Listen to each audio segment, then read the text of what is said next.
Avançando então para a lição da segunda-feira, que tem como título O Anjo do Senhor, nós precisamos relembrar, aqui nos diz que o anjo do Senhor apareceu a Moisés numa chama de fogo, no meio de uma sarça, como já vimos aqui na lição de domingo, e que ele falou com Moisés do meio de uma sarça, e quem falou com Moisés foi o próprio Senhor Jesus Cristo.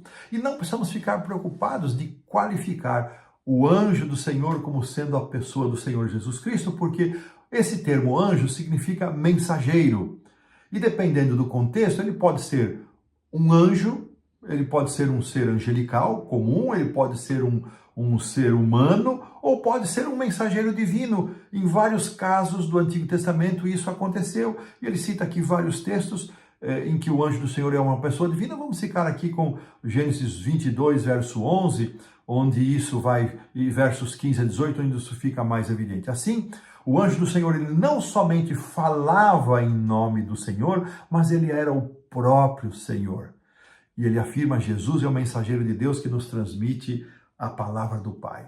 Hebreus 1 a 3 confirma isso. Jesus é a mais esplendorosa revelação de Deus, que veio se mostrar a nós de uma forma maravilhosamente especial, e ele é essa revelação mais do que especial. Então, os versos que serão considerados são os versos 7 a 12. Eu vou pedir para a produção reproduzir aqui o verso 7, na versão que aparece aqui no verso para memorizar, e nós vamos então fazer a leitura. Por favor, produção. Então, o Senhor continuou: certamente vi a aflição do meu povo que está no Egito, e ouvi o seu clamor por causa dos seus feitores. Conheço o sofrimento do meu povo. E vamos parar aqui. Irmãos, que verso espetacular. Passando por esse verso há uns dias atrás, na leitura de Reavivados por Sua Palavra, eu lembrei muito da composição poética, da letra do hino Deus Sabe, Deus Ouve, Deus Vê, escrita por Valdecir Simões de Lima, pastor, professor Valdecir Lima. E naquele dia em que eu fiz a leitura no Reavivados, eu liguei para ele, nós conversamos e relembramos algumas coisas relacionadas ao momento em que ele escreveu esse hino.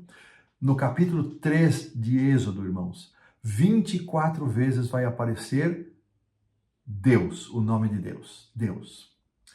No hino, Deus Sabe, Deus Ouve, Deus Vê, 24 vezes também aparece o nome de Deus. O Valdecir estava nos Estados Unidos, terminando os seus estudos, havia terminado, ligou para a família, terminado os seus estudos, ligou para o pai, especialmente, dizendo: pai, terminei tudo aqui, eu vou ficar mais quem sabe aí 2 ou 3 meses para me estabilizar financeiramente, eu já retorno. E o pai disse: filho, por favor, vem para casa, volta para casa. E nós damos um jeito aí nessa questão financeira, e o Valdecir atendeu o pai, voltou para o Brasil. Uma semana depois, meus irmãos, o pai do Valdecir teve o irmão Cintiq Lima, que eu tive o prazer enorme de conhecer e ser vizinho, minha família, vizinha da família dele e do irmão Cintiq. Uma semana depois que o Valdecir havia retornado ao Brasil, o irmão Cintiq veio a falecer, um ataque fulminante no coração. E com base neste capítulo, especialmente neste verso, Valdecir escreveu a letra do hino Deus Sabe, Deus Ouve, Deus Vê, e no 189 do Inário Adventista. Que coisa impressionante. Irmãos, que mensagem poderosa. Ter a convicção de que Deus não somente sabe, não somente ouve, não somente vê. Ele vê, ouve, conhece a aflição do seu povo. Veja, irmãos, o fato de chamar Israel aqui de meu povo, antes mesmo de fazer uma aliança, isso é muito significativo. Isso representa muito, porque Deus já considerava Israel o seu povo. Ele considera você e a mim como parte do seu povo, como sendo seus filhos. E não é porque estamos vivendo momentos de dor, de aflição, de angústia, que deixamos de ser povo, deixamos de ser filhos. E Ele sabe, Ele ouve, Ele vê, e não é porque passamos por esses momentos, e não é porque Ele conhece, sabe, vê, e ao nosso entendimento, muitas vezes na nossa leitura, não vemos o agir de Deus, que Ele não se importa conosco. Deus tem o seu tempo para agir. E se você está nesse momento, irmãos, vivendo um momento de aflição, seja por uma enfermidade, seja por perdas, seja por qualquer outra circunstância, não se esqueça, Deus sabe, Deus ouve, Deus vê, e no tempo certo Deus vai agir. Nem sempre Ele remove as dificuldades, nem sempre Ele nos livra imediatamente dessas dificuldades. O agir de Deus ainda é um mistério para nós, não conseguimos discernir completamente, mas a certeza de que Deus conhece a nossa aflição, de que Ele sabe, que Ele ouve, que Ele vê o nosso clamor, isso tem que nos confortar, irmãos, tem que nos fortalecer para enfrentarmos as dificuldades. E a lição então vai nos dizer que o sofrimento do povo de Deus é descrito de forma poética no Egito como um gemido ou um profundo clamor. Deus ouviu o clamor dos israelitas e revelou sua preocupação por eles. O Senhor os chama de meu povo, como já mencionei, antes mesmo do Sinai e da aliança.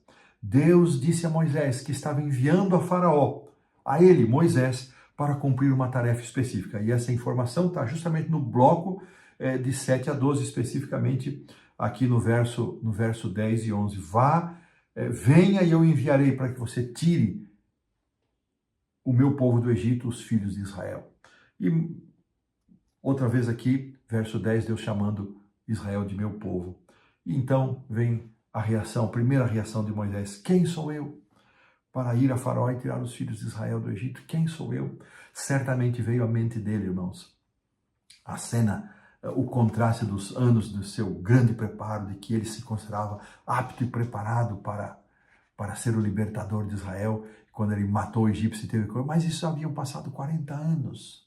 40 anos. Agora Moisés, com o coração transformado em mansidão e humildade, ele, pelo ofício interessante, irmãos, lá nos comentários de Ellen White sobre a lição, Ellen White apresenta aqui em Ciência do Bom Viver, página 303, que eu já mencionei, esse texto e essa citação, mas ele diz que conduzindo os rebanhos, ele teve que aprender tantas lições, irmãos, não vou ler porque a lição tem muita coisa, não posso, ele teve que aprender tanta coisa.